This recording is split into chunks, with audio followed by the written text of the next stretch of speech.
मोडनिंबे येथे महात्मा बसवेश्वरांची जयंती उत्साहात साजरी.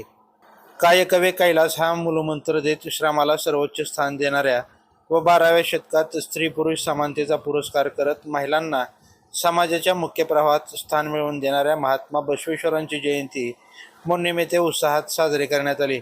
मोडणीम ग्रामपंचायत कार्यालयात महात्मा बसवेश्वरांच्या प्रतिमेचं उपस्थित मान्यवरांच्या हस्ते पूजन करून ग्रामपंचायत कार्यालयासमोरील प्रांगणातील महात्मा बसवेश्वरांच्या पुतळ्याला देखील पुष्पहार अर्पण करण्यात आला. या प्रसंगी समाज कल्याणचे माजी सभापती शिवाजी कांबळे, कैलास तोडकरी, बाबूराव सुर्वे, NGO कुरण गिड्डे, सत्यनारायण गिड्डे, चांगदेव वरवडे, डॉक्टर प्रशांत कोल्हे, राहुल गांधी, धनाजी लादे, राहुल केदार, माधव सुर्वे, अतुल गाडे, अमित कोळी, बालाजी पाटील सह लिंगायत समाजातील कार्यकर्ते पदाधिकारी उपस्थित होते. ताज्या अपडेट्ससाठी लाईव्ह महाराष्ट्र झोन न्यूजच्या यूट्यूब चॅनलला सबस्क्राईब करा, तसेच बेल आयकॉनवरती क्लिक करा.